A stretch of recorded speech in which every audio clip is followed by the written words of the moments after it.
Metallurgy भी तो save करनी है। हमने आज लगाया है तो कूलिंग सिस्टम, उसमें पाइप भी है, उसमें ट्यूब्स भी हैं, उसका और पंप भी है।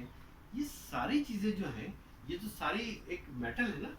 और मेटल जब भी हो ना कहीं, दुनिया की कोई भी ताकत कोरूजन को नहीं रोक सकती, जंग को नहीं रोक सकती।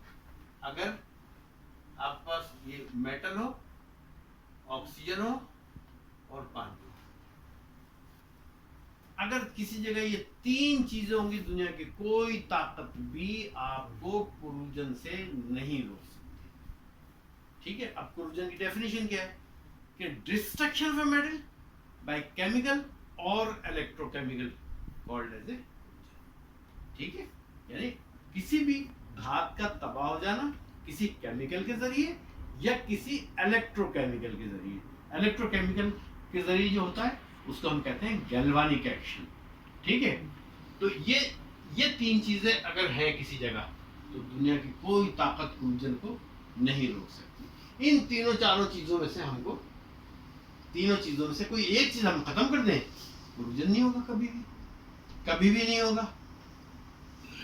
ठीक है, अगर आप एक, ये तो आप अपनी इंडस्ट्री में भी करते हैं ना, कि आप कोई एक पाइप है उसको अच्छी तरह प्लास्टिक के अंदर लपेट दें कि उस पे उसके साथ ऑक्सीजन या एयर का कांटेक्ट ना हो, उस पे जंग नहीं लगेगा।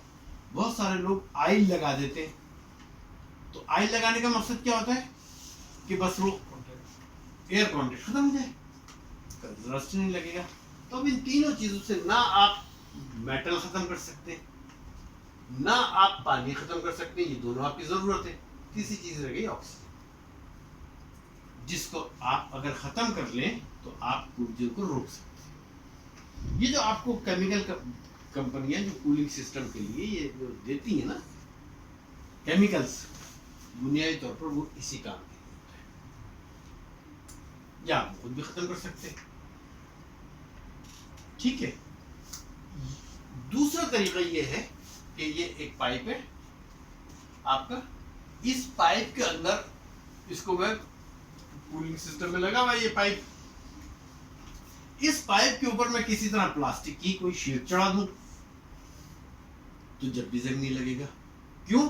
इसलिए कि पानी का इसके साथ कांटेक्ट खत्म हो जाएगा। बहुत सारे लोग हो ना, ये फूड वाले भी शायद समझ लेंगे, आपके सीने में जलन होती है जब यहाँ पर हाइपरसिटी जिसको कहते हैं, डॉक्टर आपको टैबलेट देता है, वो टैबलेट एक बेसिक कंपाउंड होता है जिसको कहते हैं ओमापेराजोल। ठीक है ना। ओमापेराजोल का काम क्या होता है कि जब आप वो टैबलेट खाते हैं तो वो विदिन 6 वीक्स आपकी पूरी यहाँ से लेके यहाँ तक अंदर एक लेयर डेवलप कर देता है। जब वो लेयर डेवलप कर देता है तो आप जो ग़िज़ा खाते हैं, आप जो ऑयल खाते हैं, बेसिकली होती क्यों है? होती है ऑयल की वजह से, क्योंकि ऑयल के अंदर फैटी एसिड ज्यादा होते हैं। 0.2% मैक्सिमम फैटी एसिड्स अलाउ हैं फॉर वेजिटेबल ऑयल या वनस्पति घी। लेकिन हमारे पास बदनसीबी से वो जो डालते हैं ना phosphoric acid for the removal of gum particles, वो इतना डाल देते हैं कि उसकी कोई उनके पास प्रॉपर एनालिसिस नहीं होती है, तो फैटी एसिड बढ़ जाते हैं। जब फैटी एसिड बढ़ जाते हैं तो आप वो घी इस्तेमाल करते हैं, ऑयल इस्तेमाल करते हैं, तो आपको ये वो एसिड होता है। फिर आपका एक गाल ब्लाडर भी पेप्टिक एसिड रिलीज कर रहा होता है, तो गाल ब्लाडर की जो पेप्टिक एसिड निकल रहा है वो भी वो, और ये जो ऑयल के अंदर फैटी एसिड्स ने, ये दोनों मिलके इनकी तादाद बढ़ जाती है। और आपका ये, जिस तरह मैं अगर यहाँ पर अपने हाथ पे तेजाब लगा दूं तो फिर वो मेरी स्किन जो है थोड़ी सी इरिटेट हो जाएगी ना। जब ये इरिटेट हो जाएगी तो इसके अंदर अगर फिर मैं कभी भी कोई स्पाइसी चीज़ मिर्च लगा दूं तो मुझे जलन होगी।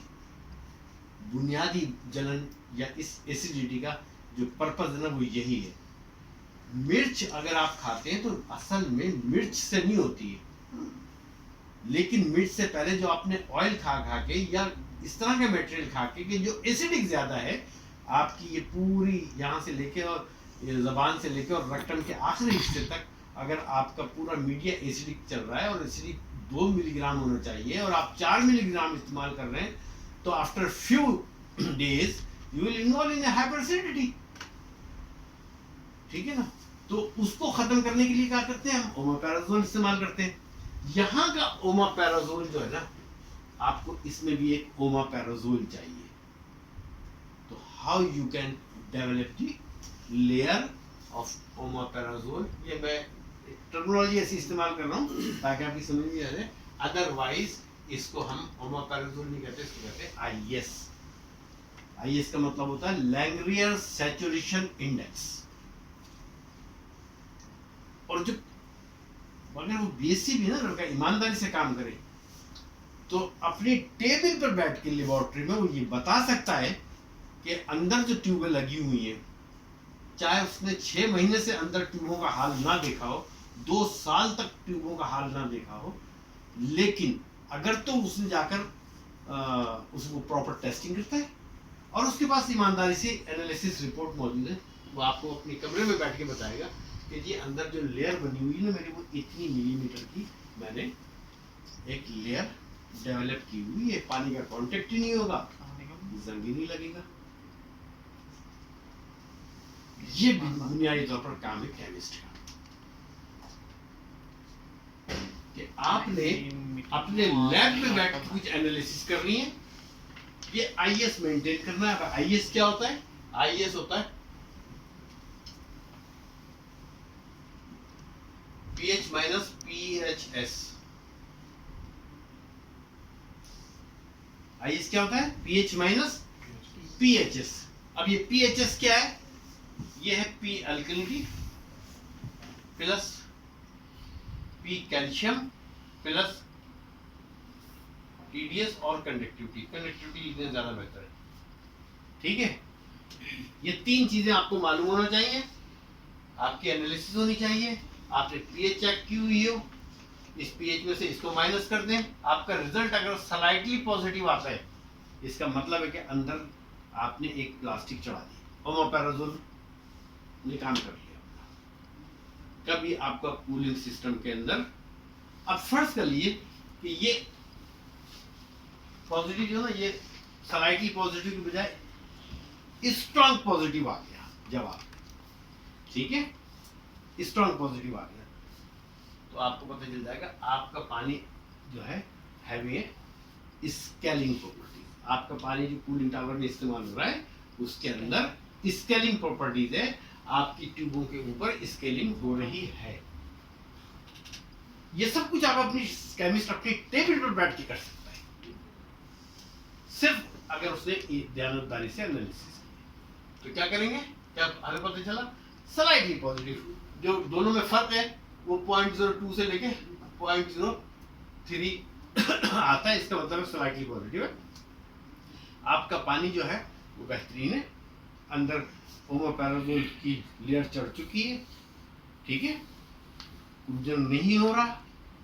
लेकिन अगर फर्ज कर लें ये 0.2 के बजाय 2 आता है फर्क, तो इसका मतलब है आपका पानी स्ट्रॉन्ग स्केलिंग प्रॉपर्टी रखता है। ठीक है, लेट्स फर्स्ट कर लीजिए ये आपके जवाब माइनस में आता है, प्लस में नहीं आया। ठीक है, अगर प्लस में नहीं आया और माइनस में आया, इसका मतलब ये है कि आपका जो कूलिंग वाटर है वो क्रोसिव कैपेबिलिटी रखता है, उसकी जो केमिकल प्रॉपर्टी है वो क्रूसिव है, वो आपकी इस मेटलर्जी को ज्यादा नुकसान करेगा।